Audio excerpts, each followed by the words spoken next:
Welcome back to the ForkOfSpite experience. Last video, we chose our mythic path. We chose the Aeon path and made our selections for our third mythic rank. Tao Pai Pai accidentally took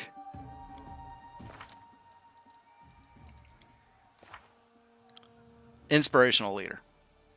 I meant to take Last Stand here, but I took Inspirational Leader. So that means, unless we come across a situation where we need to split the party, such as the ever-blooming flower from Kingmaker, both Lann and Sela have an absolutely worthless mythic ability. Namely, Inspirational Leader, because these bonuses do not stack. Right now, both Tao Pai Pai and Lann are providing a +2 bonus to initiative. Half our mythic rank is 1. Doesn't matter if that's 3 or 2. And then +1 is 2. So if we look at Tao Pai Pai's initiative, we see he is getting a +2 bonus from Inspirational Leader. And since Tao Pai Pai is obviously always with our group, that means Lann's and Sela's abilities are completely wasted. C'est la vie. Anyway, it is time to give Regill, Camellia, Ember, Sosiel, and Lann their third mythic rank. Last Stand is going to be high priority for everybody, but there's going to be some abilities that are higher priority for others. I will lend you my aid. Such as Sosiel. I want to start giving him more spell slots so we can start doing more 24-hour buffs like Shield of Faiths, such as various animal buffs, such as I think it's this level, right? Magic Vestment. And, of course, Resist Energy Communal.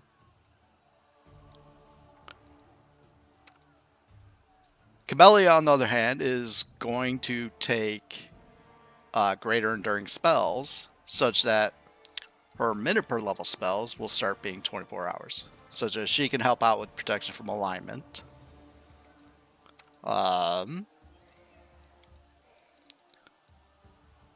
She can help out with animal buffs. She can help out with communal resist energies. So that's the plan. Alright, so let's start with Sosiel. So he's going to have to get Last Stand sooner or later, but he's going to go with Abundant Casting right now, which will later be a prerequisite for improved Abundant Casting, which will be spell slots 4, 5, and 6. Or spell levels 4, 5, and 6. Alright. And that's that. Camellia is going to take greater enduring spells. And we're done with that. Okay. These other people might just be taking Last Stand unless I find something better.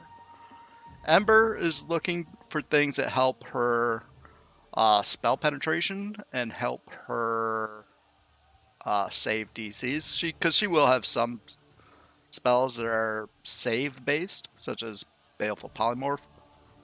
But unless I see something great, I'm just going to take Last Stand. Abundant Casting, she has lots of spell slots already. So this doesn't give her additional spells. It just increases her spell slots. So we don't really need Abundant Casting or greater or improved Abundant Casting from her. Regarding enduring spells, this would make her heroisms last 24 hours. But I think sooner rather than later, we're going to be getting Nenio into this group. And Nenio already has greater enduring spells, so she will be taking care of things like that.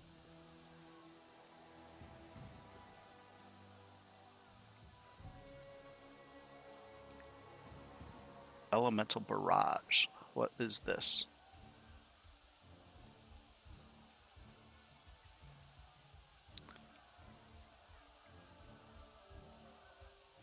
Little bit of extra damage, you know, is nice. At Mythic rank 10, this is an additional 5 D6s. Oh no, per Mythic rank. So eventually Mythic rank 10 is eventually 10 D6. But that's an average of 35. When we're that high level, is an additional 35 points going to matter? It might. And over the next 3 rounds, well, hopefully it won't be alive for the next 3 rounds. So I'm not all that impressed with Elemental Barrage. Maybe I should be. Exposed Vulnerability. Ranged weapon attacks. She used ranged spells, but no.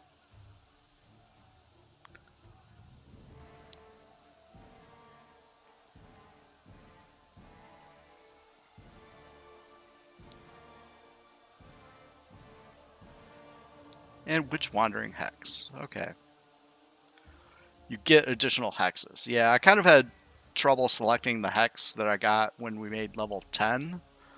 So I'm not sure what I would do here. So yeah, let's do Last Stand. Maybe later we'll take an additional hex.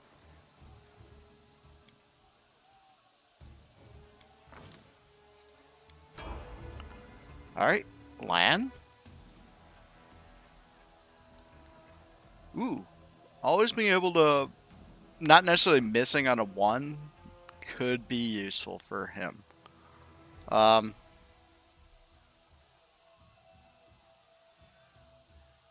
But I'm pretty sure I'm just going to do Last Stand.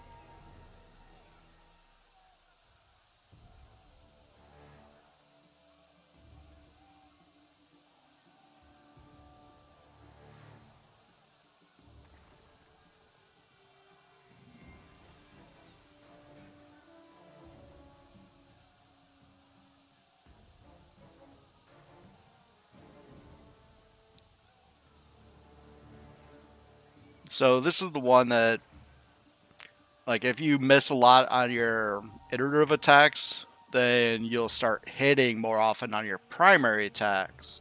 But then when you start hitting, then you're going to start missing again on the iterative, and it's, there could definitely be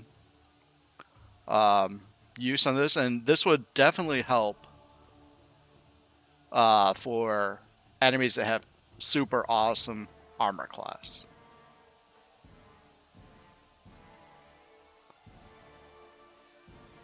Because eventually you'll hit the, might take a couple rounds, but eventually you'll hit the spot where, okay, you start hitting and a little bit, and then you'll start missing again, then you'll start hitting and it's definitely something. But right now, Last Stand.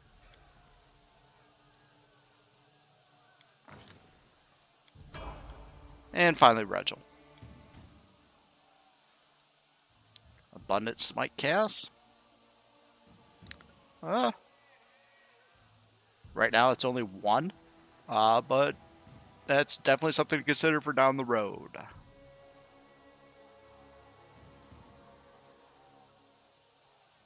He doesn't really use natural attacks. Cleaving Shot, that's a ranged thing.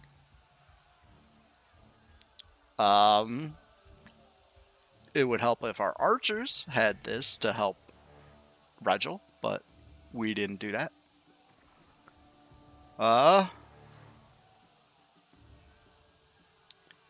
He doesn't actually have domain powers, so I don't think he does.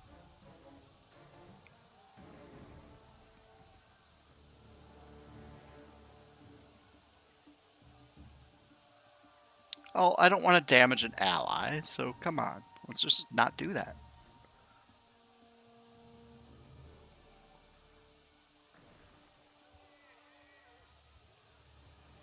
I'm looking at this for archers again. Every third hit with a ranged weapon deals an additional d6 per 2 divine. So at 10th level, that becomes 5d6, which is an average of 17. And you only get that on every third hit. I don't see the point.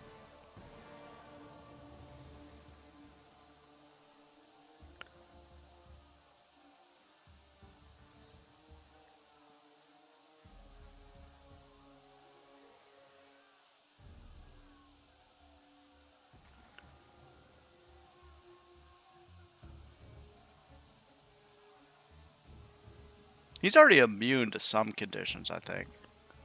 And I don't know which ones would be good to take.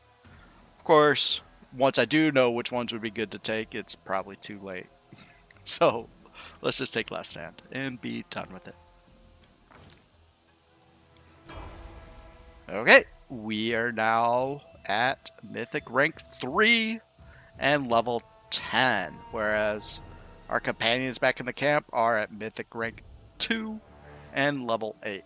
So eventually we're going to have a long video probably to take care of all of them. I might have to split that in 2 videos. Don't know, but that's a decision for another time. For now, ForkOfSpite.